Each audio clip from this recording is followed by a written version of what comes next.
Hey guys, Jamie here, and I'm going to show you how to slide edges in Maya.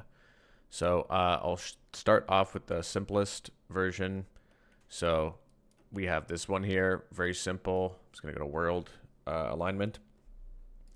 So let's say we want to slide this edge, very easy. We just go up and down, all good, works fine. And now when it gets more difficult, we have this one. And let's say you have something on an angle like this. I'm just going to hide this one actually. Let's say you have one on an angle like this, and you want to slide this edge, and when you go up and down, it's not going to work properly. So there's two ways you can do this, and I constantly alternate between these two. So we want to change our pivot to align with the axis we want to slide on. So if we hit D, we can activate the pivot change tool, or I don't know what they really call it. But so you can see there's a little thing that says align next to my mouse here. If you hold control, it says orient, and then shift is pause for position. So alignment, it will put it in that spot. Then with position, it'll just put it in the spot. But I think alignment, it does the angle and the position, but orient is just the orientation of the angle that you're choosing. So for this situation, we want to go this direction. So the angle that is closest to that, I'm holding control for orient, and we're going to click this surface because it is parallel to the direction we want to move our edge. So hit D again, and now that's locked in as our pivot. And I could just pull this and do it this way. How I would actually do it, I'd do the same thing, just D, and then align with, hold control for orient, and I would just orient with this vertex here, or you could just do align, and it'll snap there, and then you're good to go on that. There's also an easier way. So I'm going to hold control and shift, and I'm going to go back to world for my pivot. I'm going to hold D and right click and do reset pivot. So this is our basic pivot here. And if we just hold control and shift, we get this little thing that says slide. So if we slide, we just do this. Way easier than what I did on the previous step. So that's how you do it with that. And the next one, let's go to this one. Let's say you have a situation where you want to slide this edge, and it's like we're kind of screwed with this, and there's a way. It's kind of hard to explain how you kind of have to do it a lot, and then you'll kind of get this sense for how a slide will be interpreted by the software. So we're going to do the same thing. I'm going to orient. I'm going to press D, and I'm going to align my pivot up here. I might just do the orient instead. So I hit back and then hold control, click. Now my orientation is here, and I want to slide this up, but I don't want it to slide like this. I want it to slide in a different way.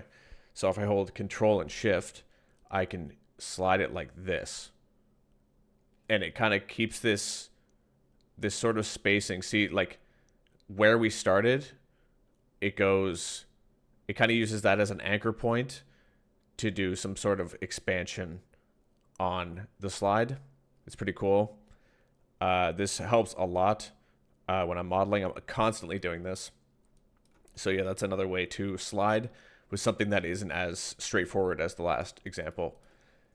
And with the last one, because life is very messy and geometry is very messy, there's usually not a easy solution to things.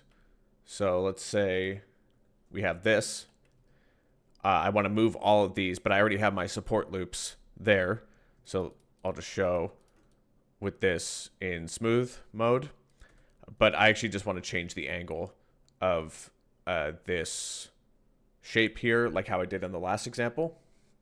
But if I grab these verts here and my orientation is proper, and then I hold control and shift, we start getting this wonky kind of thing because it's interpreting so many different vertices. I'm not entirely sure how it works, but you don't always need to know how exactly things work to be able to get the desired result you want. So I want to move this down, but it's causing this issue. So what I would do in this situation, luckily these are just support loops and not really changing the silhouette of the geometry. So I would go ahead and hold control and then delete, and I would delete these support loops. And you see we get the same effect we had on the other one. But you see there's also this one that we have to readjust. So I would actually delete both of these because they're perfect spacing from here to here and then here to here. So if I deleted this and then I moved what I wanted, I'd have to kind of like eyeball. Oh, sorry, my bad. I'd have to eyeball the spacing from here to here, from here to whatever new edge I put in. And because I want to have proper smoothing when I hit the smooth mesh, and you want to have your edges symmetrical for your support loops, at least majority of the time. So I went ahead and deleted that, and we're going to delete this one too. So I'm going to delete that, and we're going to move this here, and then we can go ahead and do our bevel, turn the chamfer off, and then we have our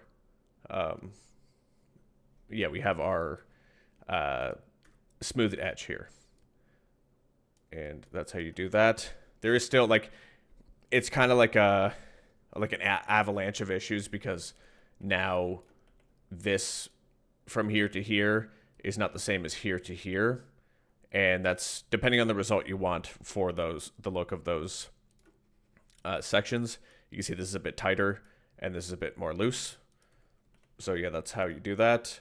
And that's the how to slide an edge 2 different ways, and then a practical application of it. I hope you got some value out of this. Thanks.